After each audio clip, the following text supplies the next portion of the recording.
Good morning, students. In our previous audio, we have learnt about ferrous minerals. In this video, we are going to discuss about non-metallic minerals. Non-metallic means जिसमें metal नहीं होती, यानी कि एलोहो खनिजों के बारे में पढ़ेंगे. तो सबसे पहले हम पढ़ेंगे माइका. माइका क्या है? अभ्रक. तो माइका ऐसा मिनरल है जो प्लेट्स और लीव्स से बना होता है. प्लेट्स और लीव्स मतलब प्लेट्स और लीव्स की एक सीरीज के रूप में, कि जैसे इसकी ना क्या होता है, it splits easily into thin sheets. पतली पतली शीट्स में इसको काटा जाता है. मतलब जैसे ऐसे ऐसे इसकी बहुत सारी ऐसे शीट्स, मतलब एक इंच की शीट बनाने के लिए बहुत सारी लेयर्स ऐसे इसकी पतली पतली सी ऐसे बहुत सारी लेयर्स सी बनाई जाती है. इसको शीट्स इसको बोलते हैं. बहुत सारी शीट्स में इसको कर लिया जाता है.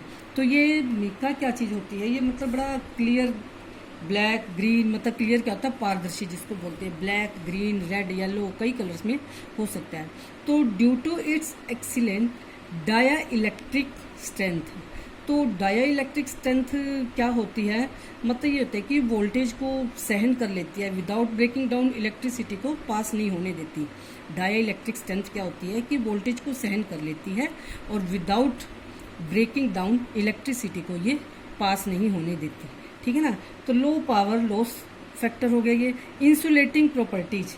तो इंसुलेटिंग प्रॉपर्टीज क्या होती है कि ये हीट और साउंड को आर पार नहीं होने देती. मतलब जो इलेक्ट्रिसिटी का जो करंट है उसको आर पार नहीं होने देती. तो इसको बोलते हैं इंसुलेटिंग प्रॉपर्टीज.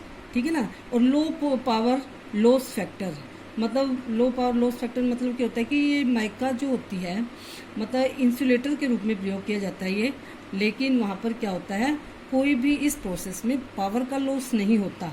ठीक है ना. And resistance remains very high. और इसका रेजिस्टेंस जो होता है वो भी बहुत हाई रहता है. लो पावर लॉस फैक्टर मतलब क्या होता है कि जब माइका को इंसुलेटर के रूप में प्रयोग किया जाता है तो वहाँ इस प्रोसेस में पावर लॉस नहीं होता और इसका रेजिस्टेंस भी बहुत ज़्यादा हाई बना रहता है. ठीक है, समझ में आया. तो इसलिए हाई वोल्टेज होती है, रेजिस्टेंस टू हाई वोल्टेज.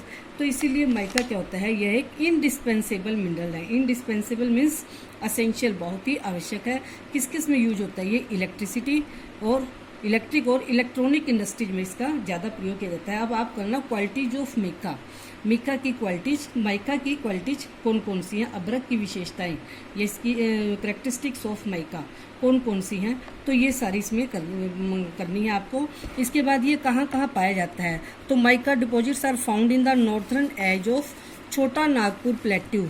देखो ये छोटा नागपुर प्लेट्यू है, यहाँ पर ये देखो गया, ये गया हजारीबाग यहाँ पर होता है. राजस्थान में अजमेर का जो एरिया यहाँ पर होता है. और आंध्र प्रदेश में नेल्लोर में माइका बहुत अधिक मात्रा में पाया जाता है. तो राजस्थान इसका मतलब कि क्या है? Major mica producing areas. बाकी बेटा आप अपनी बुक्स में देख लेना. हो सकता है मेरी बुक पुरानी है तो हो सकता है कि इसमें थोड़ा बहुत चेंज हो, तो ये देख लेना लीडिंग प्रोड्यूसर कौन है. अब नीचे आपका दिया हुआ है हजार्ड्स ऑफ माइनिंग.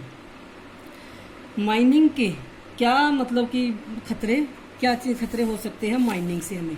तो माइनिंग करते हैं जो मजदूर वगैरह जो जाते हैं, इस क्वेश्चन को कर लेना. What are the impact of mining on the health of the miners and the environment.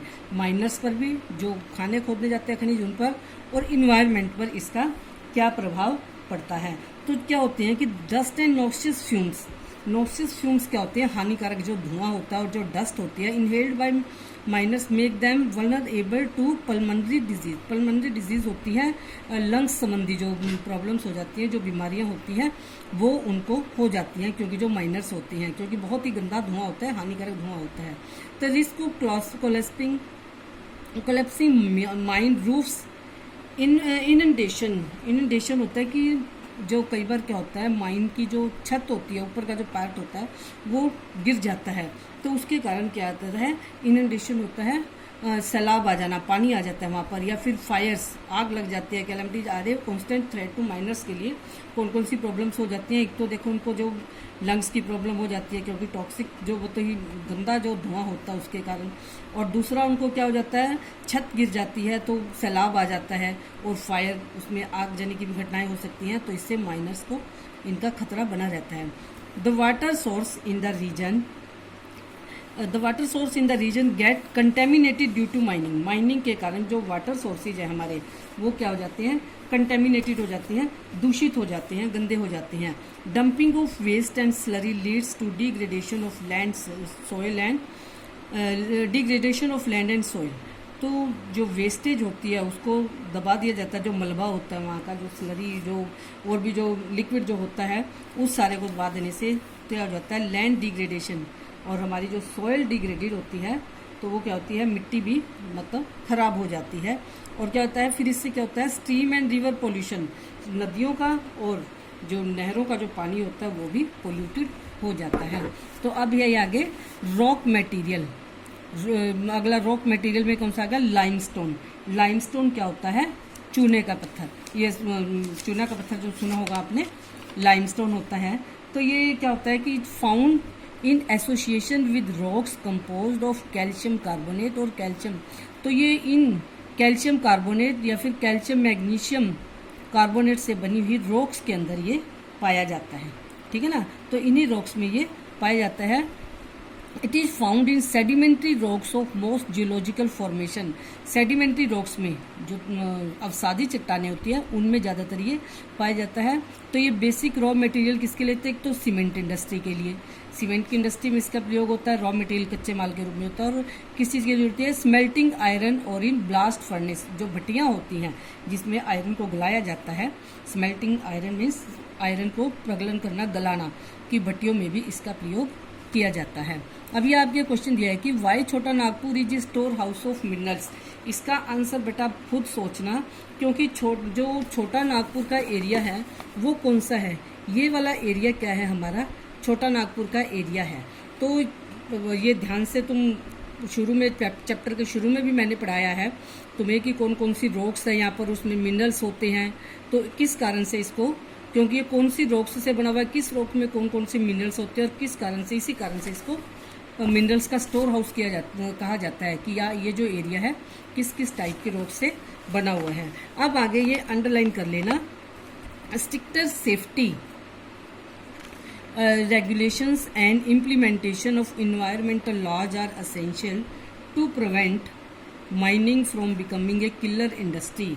Mining को, क्योंकि आप तुमने पढ़ा इसके कितने प्रॉब्लम हो सकते हैं, कितने नुकसान हैं, तो इसको एक किलर इंडस्ट्री, घातक उद्योग बनने से रोकने के लिए तो स्ट्रिक्टली सेफ्टी रेगुलेशंस मतलब सुरक्षा नियम और एनवायरमेंटल लॉज और पर्यावरण संबंधी कानूनों को लागू किया जाना चाहिए, ताकि जो ये इंडस्ट्री है ये हमारी घातक उद्योग न बन सके। अब इसका नेक्स्ट पार्ट हम नेक्स्ट वीडियो में, ऑडियो में करेंगे। Thank you.